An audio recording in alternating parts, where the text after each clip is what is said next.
ہے رحمت الہی سے لبریز کائنات، یہ ہے شب برات، یہ ہے شب برات۔ بندوں کی سمت رب کا خصوصی ہے التفات، یہ ہے شب برات، یہ ہے شب برات۔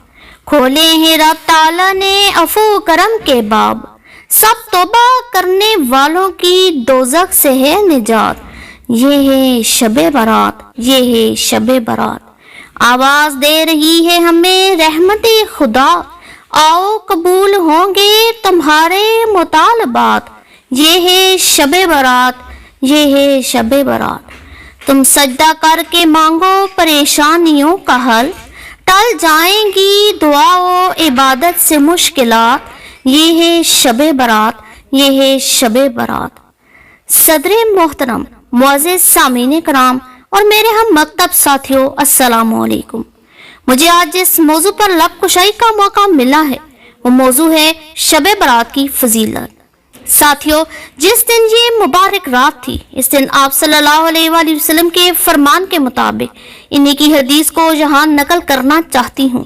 آپ صلی اللہ علیہ وآلہ وسلم نے فرمایا، ابھی جبریل میرے پاس آئے اور کہا، آج شعبان کی 15ویں رات ہے اور اس رات اللہ تعالیٰ قبیلہ کلب کی بکریوں کے بالوں سے بھی زیادہ تعداد میں لوگوں کی مغفرت فرماتا ہے، مگر مشرکین، دل میں بغض رکھنے والوں، رشتہ داریاں ختم کرنے والوں، تکبر سے پانچے لٹکانے والوں، والدین کے نافرمان اور عادی شرابی کی طرف اللہ تعالیٰ اس رات بھی توجہ نہیں فرماتا جب تک کہ وہ خلوص سے دل سے توبہ نہ کر لیں۔ اس کے بعد حضور نبی اکرم صلی اللہ علیہ وآلہ وسلم نماز میں کھڑے ہو گئے۔ قیام کے بعد حضور صلی اللہ علیہ وآلہ وسلم نے ایک طویل سجدہ کیا۔ حضرت عائشہ رضی اللہ تعالیٰ عنہا فرماتی ہیں، مجھے گمان ہوا کہ حالت سجدہ میں آپ صلی اللہ علیہ وآلہ وسلم کا وصال ہو گیا ہے۔ میں پریشان ہو گئی، میں نے آپ صلی اللہ علیہ وآلہ وسلم کے تلووں کو چھوا اور ان میں کچھ حرکت محسوس ہوئی تو مجھے خوشی ہوئی۔ پھر آپ صلی اللہ علیہ وآلہ وسلم نے دعا فرمائی، اے اللہ، میرے خیال اور باتیں نے تجھے سجدہ کیا، تجھ پر میرا دل ایمان لایا، یہ میرا ہاتھ ہے اور میں نے اس کے ذریعے اپنی جان پر ظلم نہیں کیا۔ اے عظیم، ہر عظیم سے امید باندھی جاتی ہے، اے عظیم، بڑے گناہوں کو بخش دے۔ میرے چہرے نے اس ذات کو سجدہ کیا جس نے اس کی تخلیق کی اور اس کی سماع و بصر کی قوتوں کو جدا جدا بنایا۔ ساتھیوں، یہ رضا، قبول و رد، نزدیکی و دوری، سعادت و شقاوت اور پرہیزگاری کی رات ہے۔ کوئی شخص اس میں نیک بختی حاصل کرتا ہے اور کوئی مردود ہو جاتا ہے، ایک ثواب پاتا ہے اور دوسرا ذلیل ہوتا ہے، ایک معزز و مکرم ہوتا ہے اور دوسرا محروم رہتا ہے، ایک کو اجر دیا جاتا ہے جبکہ دوسرے کو محروم کر دیا جاتا ہے۔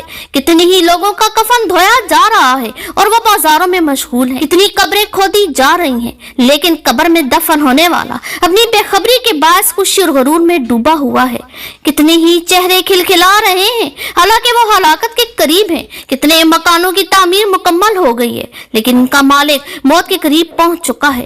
کتنے ہی بندے رحمت کے امیدوار ہیں پس انہیں عذاب پہنچتا ہے، کتنے ہی بندے خوشخبری کی امید رکھتے ہیں پس وہ خسارہ پاتے ہیں۔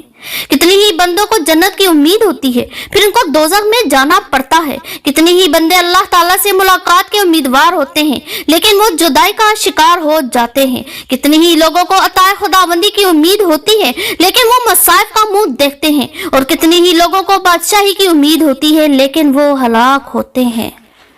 قارئین کرام، اس تقریر کا مقصود یہ ہے کہ انسان اپنے مولا خالق کائنات کے ساتھ اپنے ٹوٹے ہوئے تعلق کو پھر سے استوار کرے، جو کہ اس رات اور اس جیسی دیگر روحانی راتوں میں عبادات سے باصورت مجسر ہو سکتا ہے۔ ان بابرکت راتوں میں رحمت الہی اپنے پورے جوبن پر ہوتی ہے اور اپنے گناہگار بندوں کی بخشش اور مغفرت کے لیے بے قرار ہوتی ہے، لہٰذا اس رات میں قیام کرنا، کثرت سے تلاوت قرآن، ذکر و عبادات اور دعا کرنا مستحب ہے۔ اپنی تقریر کو ان اشعار کے ساتھ سمیٹنا چاہوں گی اور اپنی دعا میں اس خطا کار کو بھی یاد رکھیے گا۔ رب کو مناؤ اشک ندامت لیے ہوئے، ہوں گے بحال رب سے تمہارے تعلقات، یہ ہے شب برات، یہ ہے شب برات۔